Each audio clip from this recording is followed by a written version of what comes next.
我是杨乐乐，今年48岁，在中年的十字路口，经常被一连串的叩问困住。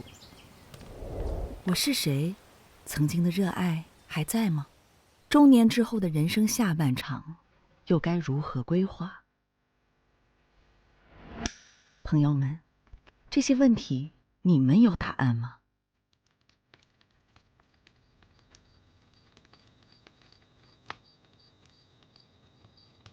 我暂时还没有。去年冬天，我来到湖南洪江的一个小院儿，生火做饭，邀请朋友，寻找答案。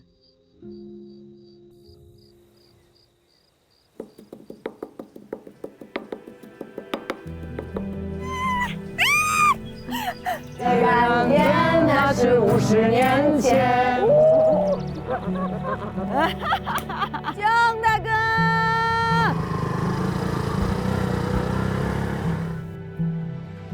前半生在拼命的找自我，后半生你要去更加的琢磨的是你自己到底想要的是什么。我彻底把自己打碎完了之后，我才真的做好了一个重新把自己拼好的准备。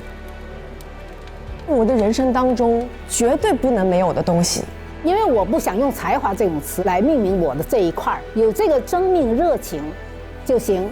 我生病之后，事实上对于我来说是一个全新的世界。只要不下牌桌，你一定会有机会。一起老在一起，这确实是我曾经跟好多好友说的一段话。很多东西更加不重要，因为你能留下的东西很少很少。其实我觉得世间一切事儿都不应该执着，人间就是一场走过，没有任何你看重的东西是不变的。因为我怕我还是达不到我自己的完美，就别搞了，你再搞你也干不过自己。一旦你吃个碗热席了，你就会觉得人间值得。中年是创造与撕扯的激烈战场，它到底是下坡的起点，还是新旅程的序章？一点没变啊！大家看前面。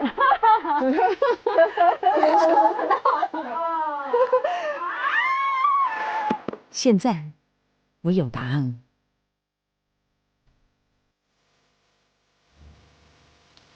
接下来和12位朋友的相聚，就是我的答题过程。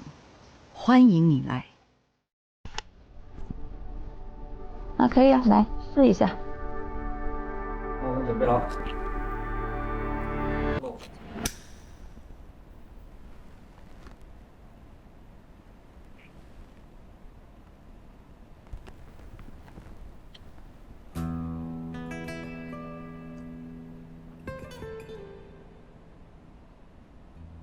杨乐乐是谁？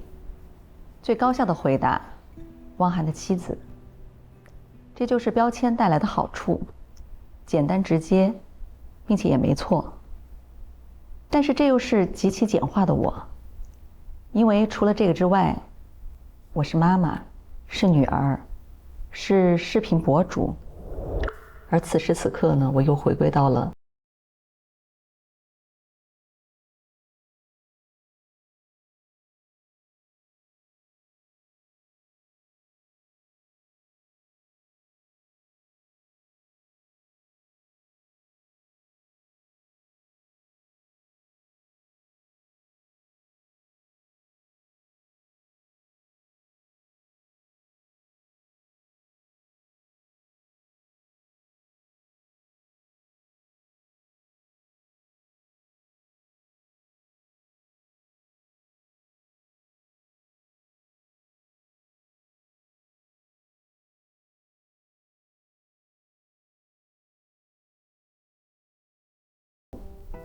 那我们怎么才能够活得清醒和幸福？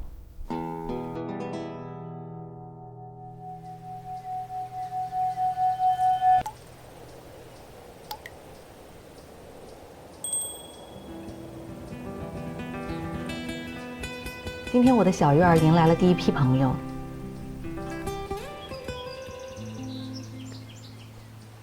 耶，还搞得这么神秘呀！哎呦，一只我想和他们一起来探讨一个最古早的话题。你看我像不像过年回家一样？佳琪，来，我帮你脱。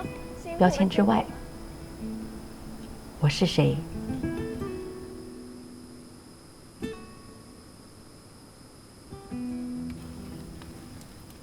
我就想问，其实标签对个人来说重要吗？汪涵妻子婚姻标签化，哪个是真正的你？那个时候我才意识到，标签每个人是要正视的。我很担心这个标签就这么定义我了，我还是不是王一之呢？就因为一个标签就会把你所有的其他的东西全部盖掉。这个标签，我觉得我特别想帮你撕掉。你要撕掉这个标签吗？休息了一段时间，其实就是你被大家淡忘了。如果我有机会回来，我还是希望我走到哪里，大家都知道我是谁。我对我的工作还是有点不满意的。那你要聊成啥样呢？就是那个终点是什么呢？你有想过吗？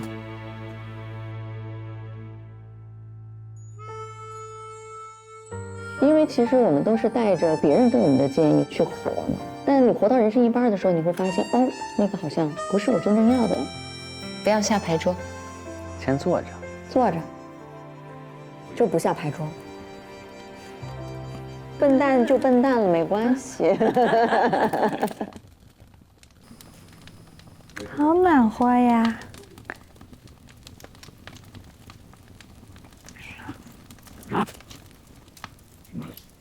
哇，好暖和。来吧，坐这儿。好，就这样。来。我把头发弄到一边去。坐这儿是吧？那边。这个啊，好。我来了，怎么是黑灯的？结膜案吗？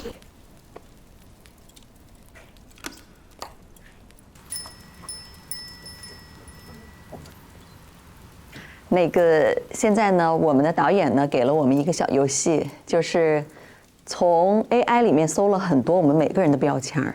然后刚才已经贴在我们后面了。那现在呢，我们就先把它撕下来，我们来看一看。我们一个一个撕，好不好？好，我来帮你撕好吗？可以啊。好啊。1、2、3、4、5、6、7。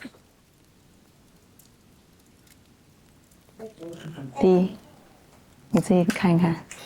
黄金辅助综艺梗王，然后家务能力强。啊，什么状态起伏不定，引爆手。OK。极致洁癖独居人士。反矫情达人。OK。好。来看看这个里面有没有让你觉得说不舒服的，或者是不要认领的，还都可以，这个暴瘦真的是那个照片的角度问题，因为我的体重就没有就是差距那么大，最多只有5斤，因为我那段时间就是可能肠胃有点不适，所以我吃的比较清淡。第二个就是我突然get到了那种减重的乐趣，就比如说像贾玲拍那个热辣滚烫，她就是比如说前面瘦得很快，就会到一个平台期，通过那个平台期，她又可以再继续，所以你就是可能就是我在处在前面那个减重那个阶段就好享受，结果一下就过了，你知道吗？减大发了。来下一个。脆弱敏感，其实也没有，就是叫什么高敏感，高敏人。但我是觉得做内容的人一定是一个敏感的人，他如果不是敏感的话，他根本捕捉不到当下的情绪。对啊，你根本捕捉不到那个故事。就是说，还是就是容易就是共情的人吧。最近的一个节目，可能你那种共情的东西，可能是表达的会更加的多一些。再见爱人。对，就是因为。我做第1季的时候就发现，这个观察类的，就是我还是就是可能是高敏，然后或者是喜欢聊别人的故事，所以就把你这个特点就充分的对，还有极致洁癖。独居，我看到过说你一个人孤苦伶仃的，然后在家里面就自己吃外卖，然后看电视。哪有？你一个人吃火锅好吗？但是我挺好的，这个标签给我带来非常多的，就是你因为炸出了很多人，他就是这样生活的。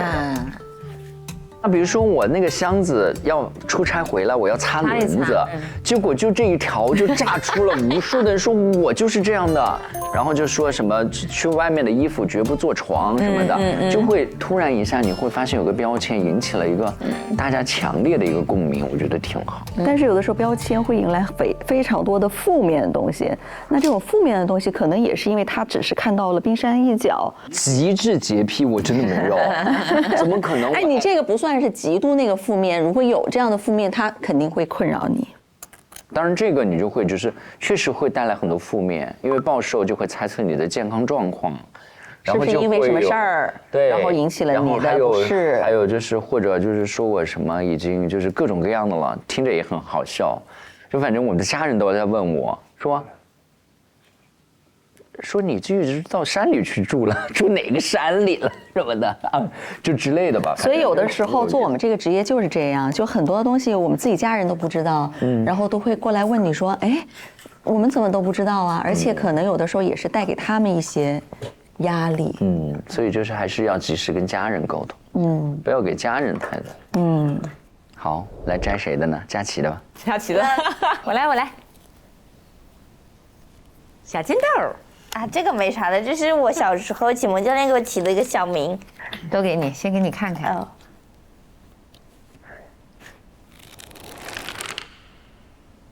这个里面的标签有没有你不想要的？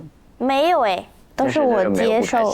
对，这个是我最意气风发的时候吧，13岁的时候全运会冠军，算是我迈进国际比赛的一个门槛了。当时非常的自信，是一个非常。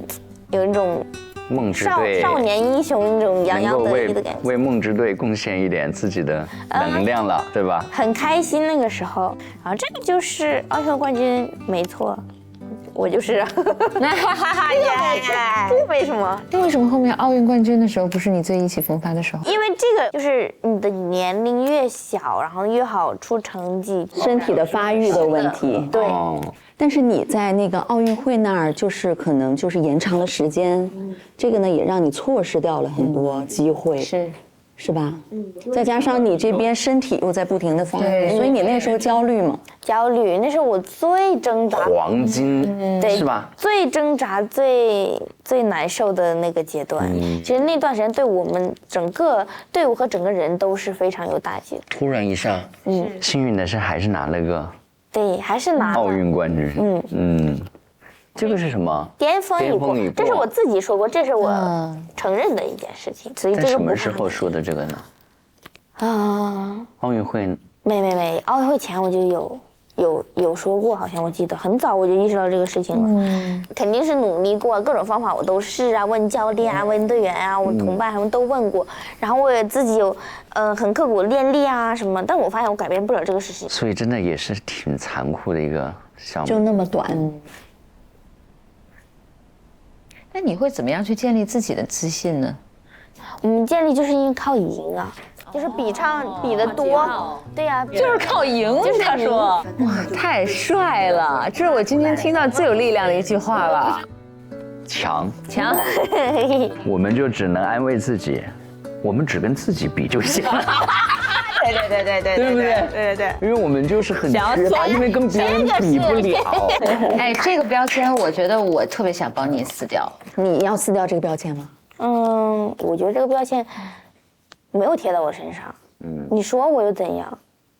我是一个国家级的运动员，有那么高的荣誉，他们就一直要把我定在那个神坛的位置上，就不允许我下来。但是我只要脱下泳衣，只要脱下那顿训练服，那我就是一个普通人，我也需要吃饭、喝水和生活，换一种生活方式而已。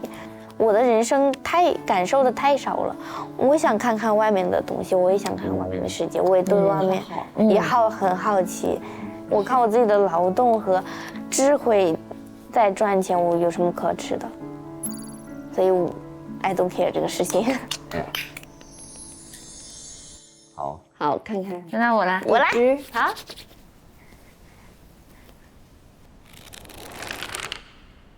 哪个是真正的你？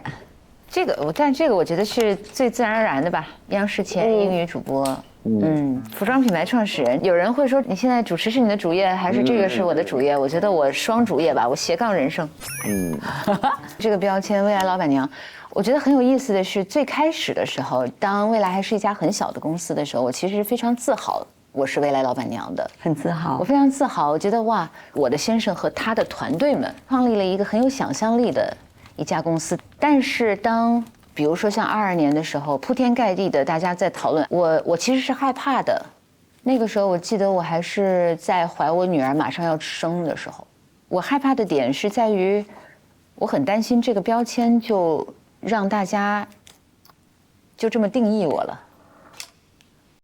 我当时就会在想啊，那我还是不是前央视主持人呢？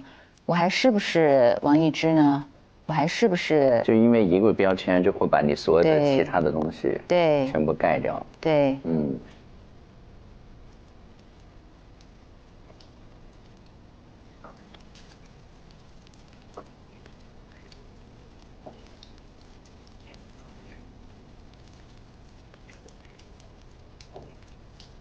但现在过了这么久，我反而觉得这个标签我现在非常的又重新回到了当初自豪的时候。因为毕竟现在我的先生和他的团队们，他们日以继夜的这么多人，大家倾注了好多好多的心血 ，we earned it 。对，好，看看你的标签，帮你撕嘛。哟，你这个太牢了，这两个就放在你们举着吧，举着吧。汪涵妻子，婚姻标签化。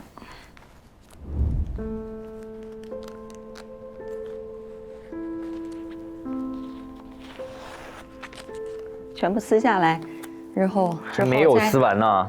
还有这么多，还有3条。你有这么多标签吗，乐乐？我觉得你在我心目当中就是杨乐乐。我有很多标签。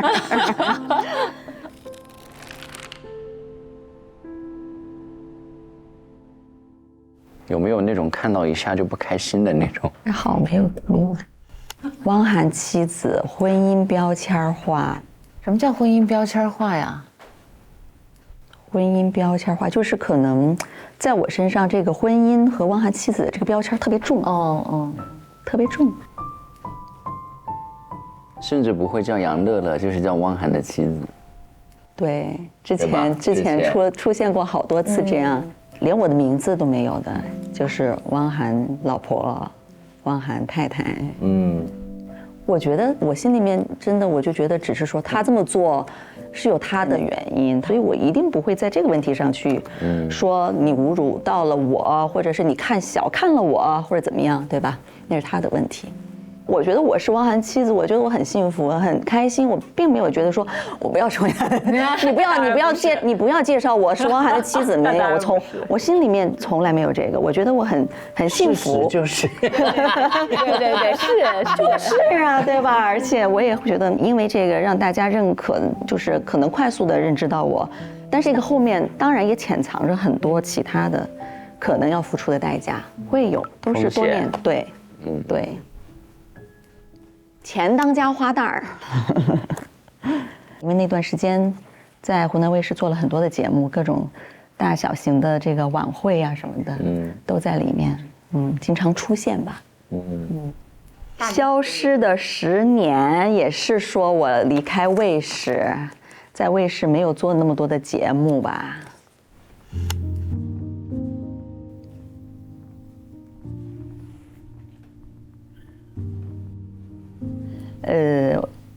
因为我生完孩子之后，在湖南卫视就少出现了，然后他们就觉得，再加上汪涵他做的挺成功的，也挺有名气的，所以他们就觉得理所当然，我应该生完了孩子之后，可能就好好的去照顾家庭，你也对吧？就是因为看到我在家里面沉浸在那种家庭的幸福当中的时候，大家就会觉得说，哎，他不会出来了。因为你那时候带娃，就是真的一心扑在娃上面。对，我很享受，但是那什么有个什么叫虎妈，但是不代表说我就不要出来做节目，不要出来工作，我心里面肯定是很想。所以其实当时我在生完娃之后，马上不就做了那个辣妈学院吗？其实那个时候我还没有断奶呢，给我娃，我都是拿着吸奶器跑到现场。所以其实有一段时间，我就觉得说，就是无形当中我去跟他比较。是我懂这个感觉，很多人都会问说，你为什么要跟你的先生比？对，但是 sorry， 这个事儿对于我们这种事业型女性来讲，这个事儿就会很自然的发生。我不能够跟他比。我后来意识到，我干嘛？他问我，说你为什么要有那么大压力？你干嘛跟我比？我们俩是一家人。他会这么跟你说是吧？对。你跟他比过是吗？对，我就觉得我可能我在我的事业上一定要做到像他那么好，可能才能够去得到一个平衡。而且你们俩是同行，同行会更加的对明显一点。对，我之前就是这样子想的，我可能要做到像他那么好的时候，我的主持人的身份可能才会给我带来影响力。有一段时间是这个样子。但是我觉得不是他的问题。其实每个阶段你对自己的要求是不一样的，我觉得。我也是一个对可能自己就是希望自己不断的有挑战，不断的有进步，不断的成长的这样的一个过程。所以我就觉得，现在我可以说不要，但是我也不会说这个影响了我，它没有影响到我什么。我们是以这个把标签撕掉开始的这个聊天哈，结果大家都接受了标签。对，我就想问，其实标签对个人来说重要吗？重要，挺重要的耶。挺重要的，因为每个人都是一个社会化的动物，对吧？你肯定是需要有这些关系来定自己的位，那同时你自己这个定位也要非常的明确和坚定，那个肯定是最大的，而旁边这些是不可缺少的。对，我觉得它是人与人认识的最简短的一个方式。对，就是我觉得这些标签还太少了，就像你说的，对吧？对啊。但是可能我们会有更多的标签，因为我们还会继续会去做很多的事情，对吧？标签永远是别人给的，我觉得只是解读的权利掌握在谁的手里。如果你是一个有恰当的认知的人，我觉得那个解释的权利就在自己手里。我觉得当然也要允许自己现在是一个无力的状态，可能我还没有办法，或者我很没有能力去解读这些标签的时候，我觉得先让别人解读一阵子也行。你现在最想贴什么标签呢？我呀，事业狂。你这不用，就是本来就是啊，这明显的。对啊，我事业狂挺好的。我事业狂。你现在又是主持，又做你的创业，你觉得你顾及得过来吗？还好吧，我力所能及的在做。自己给自己贴个标签，你会想贴啥？成熟清醒大女主。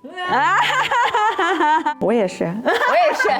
清醒大女主有成熟吧？你年纪还成熟给我吧。但是你的心智是还是非常你心智还是非常心态非常的。你就想跟你自己贴啥标签啊？我跟我贴啥标签啊？你现在最想做的是讲做的事吗？对啊，或者想贴个什么？比如说他想，我希望是清醒成熟大女主啊。就是还是就是自己去定义自己的标签，就是自洽、自处，然后坚定，智慧。所以其实就是更加坚定。我觉得我之前非常的纠结，这个纠结就是在于我没有把我最坚定的那个去向搞清楚、搞明白。你的去向是完全不同的方向，你在选，还是只有2个2选1？我觉得我可能一直在选择，啥都想弄。对，我觉得我有一段时间就是迷茫的吧，就是可能你什么都想弄的时候，就真的是找不到自己的时候，就是迷茫了。好像觉得这个我也可以，那个我也感兴趣，这个我也可以做，但是最后我还是觉得说，回归到自己，我最善于做的就是我做了几十年的，可能这个才是我擅长的，就是做内容。所以现在就是做好我的节目，做好我的内容。你现在想变成啥样的主持人呢？啥样的主持人呢？我觉得不一定，可能不一定，就是这种聊天的嘛，然后能够走进心灵的，我觉得可能内容里面是真的能够带来价值的，可能会给很多人一些启发的。所以你还是说在寻求？对呀，我觉得一生就是在探索的。我能够从别人的智慧里面吸取到东西。其实这10年我做了很多事情，我很喜欢的就是去学习。学到了什么呢？这10年，就是学到了什么得学以致用，对吧？你也不需要用，你就揣兜里，然后不，成为你自己的就行了。是说，如果你这10年都在学，然后你还是很困惑，你在做节目，你还在寻求一个观点，所以那就是说，你最终就像我们问的问题，最终你要去想学完学成，揣这么多技能去哪里？我觉得嘉哥是有这样的担心，他也担心说我们能不能输出一些对普通人来讲也很有价值的东西。我一定要去在意的。我觉得这肯定会有一个精准的受众，这肯定是没问题。但是你就是说，就是这个节目做出来，声量或者是声场，是到什么一个程度？对，我还想问你，如果想要重新做节目的话，你那个前方的，就是那个终点是什么呢？你有想过吗？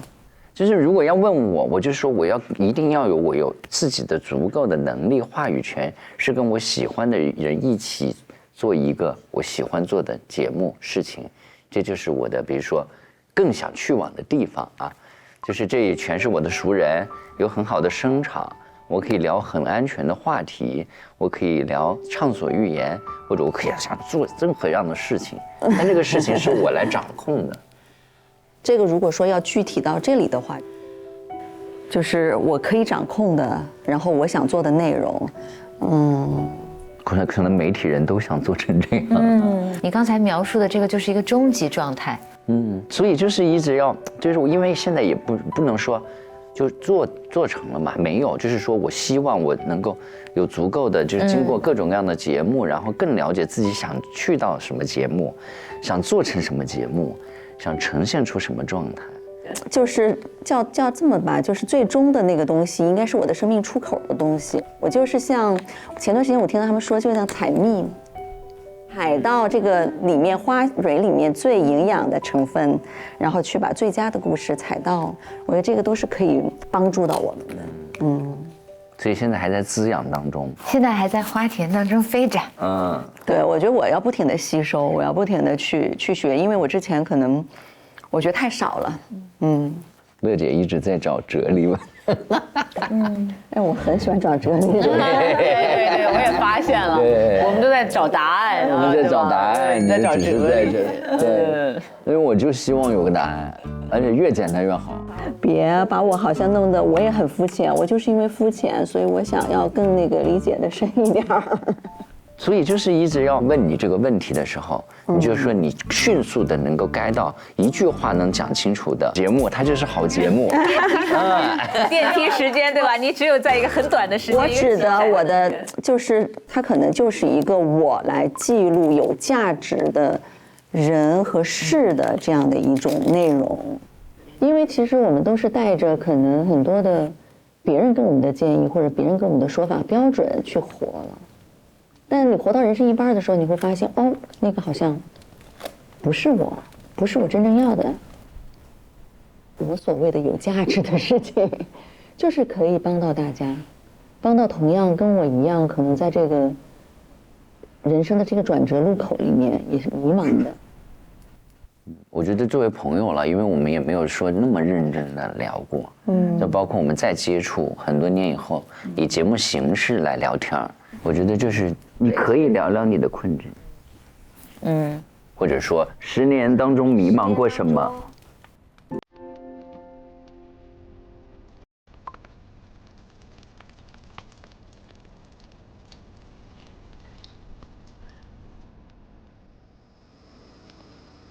就是我觉得我还没有去，尽力也好，或者努力也好，我没有达到一个我心目当中我觉得我最好的主持人的样子。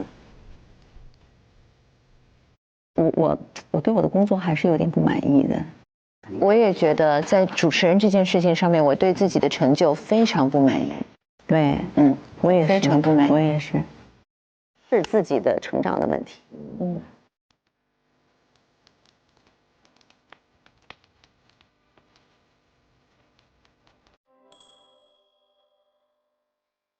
那迷茫是真的是就什么普遍性，因为每个人都在想我到底该干嘛。我每次就是说我和汪涵的故事，我就经常说，我说我们毕业了不知道学的播音主持拿了文凭，拿不到一份 offer，根本不知道该干嘛。因为人主持人都新闻主播你又够不上，然后主持人又不缺，那反正先实习呗。我觉得先做总是最好的。这个我非常同意，这个我非常同意。所以我问你，你觉得你今天你最有收获的东西是什么？我自己有过我在迷茫阶段做节目的这个过程，我就是觉得我在做节目的过程当中，我的另外一个采访对象，他说他要装修自己的舞蹈室，于是他背了100斤的水泥，就是这100斤水泥这个词在我脑海里反反复复的出现，然后那一天我正好收到了投资人的拒绝。我觉得100斤水泥，这个21岁的女孩能扛得起来，我这个投资人拒绝对我来说算什么呀？这就是我那天的收获。而且我是觉得汲取的养分一定是要服务于那一个目标的。对，所以我觉得从做节目的角度来讲，我作为你的朋友，我觉得我很希望你就是在做节目的过程当中能够收获到一些东西啊。当然，对，就是这期节目，就是我说，就是等了我很久，我等了很久的节目，因为我渴望跟对方去链接心理、链接情感，我渴望从对方去知道他们在面对这个事情的时候是怎么样去做的选择。对，所以我断过一段时间，但是现在我要重新捡起来，接着把牌桌上上。对，上。断过一段时间，其实不是说我节目。当然也有一些节目，但是那个节目不是我掌控的节目，所以可能对于我的帮助和要朝这个目标的可能不是太大。它是在完成一个量的工作，它没有从量到质的一个转化。我觉得你还是撒开膀子，对，然后笨蛋就笨蛋了，没关系。但是我会做好十足的准备。但至于结果如何，如果真的是那么不好，那我就承认我在这个事情上我是没有这个天赋，或者是没有这个能力。你曾经就是实实在在拥有过这样的天赋和能力，我觉得你不应该再在现在这个时候再去反复的质疑和反复的去验证。没有，其实每个阶段你对自己的要求是不一样的。我觉得那个阶段我只是站在台上美美的，然后说着得体的话，我就完成了当时的任务。可是现在我对自己的要求显然不是这个样子了，所以其实不是说我否定以前。你刚才讲，因为赢可以带来自信，你觉得就是运动员他本身就是一个自驱力极强的人呢，还是一次一次的赢，不停的去放大和刺激你的那种内驱力啊？应该是通过一次一次的赢来刺激这种内驱力。因为这是一种肯定，被肯定嘛，正向反馈，这可是全世界都在肯定你。对，所以我觉得人还是要一直去找属于自己的那个小的胜利，它可能不是一个太对了。我觉得刚才我的那些问题，就是我会把那个目标建立得很大，对，所以你就是具体，一定要具体。我之前就是会比较的泛，比较的散，然后总觉得这些小小的具体是不重要的。其实你说我自己在做自媒体，我是不是在做？一直在做，我也在想我应该要做什么样的主题，怎么样的规划，做一些女性的，对吧？突破困境的呀什么的，都在做。但是我往往就是不会去享受那个当下，然后不会去认可那个当下的小小的东西。就是我可能太把这个叫幸福什么的，是看到一个大结果。对，你很容易走到宏观上去。对，大结果上面，对，一定要成功了。我觉得我这个过程做起来，老在一起，你就把这个东西先做起来。就是做了会有争议，会有各种各样的评价，但是人生就是要去挑战嘛，就要尝试嘛，这是自己的一个机会。不要下牌桌，先坐着，就不下牌桌。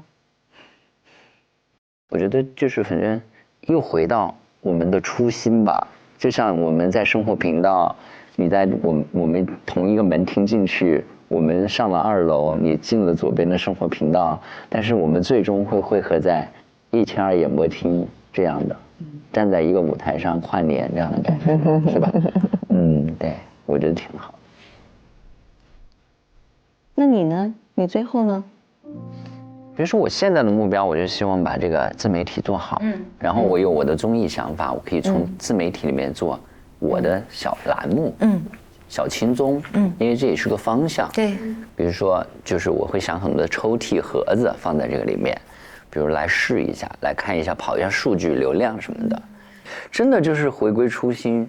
我在刚刚开始的时候，就是刚刚兴起采编播一体的时候，我们就这么做的。对，就是你自己也出想法，然后自己甚至拍，所以我就觉得好像又找到了一种，怎么好像回到了年轻时候再继续冲的这个状态，还是挺好玩的，还挺好玩的，对，挺燃的啊。是的。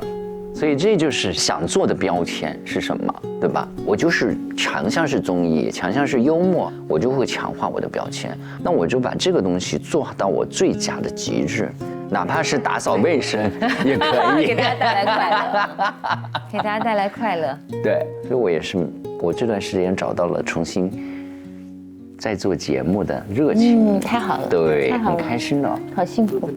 再上场，加油，加油！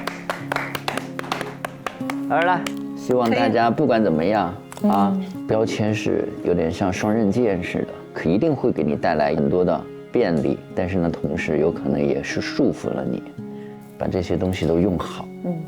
就背着这些，来背着这些标签继续。对，背着继续，背着继续，这是一个常态啊。背着也就代表你其实不想看它的时候你也看不见，对吧？你非要干嘛这么别扭，非要自己往后够，你自己看不见它，只有你后边的人能看见。只要不脱这件衣服，我就看不见。不，我要一骑绝尘，让后面的人看我的标签。这说明这些人只是在你后面，在你前面的人并看不到。在我前面的人看不到。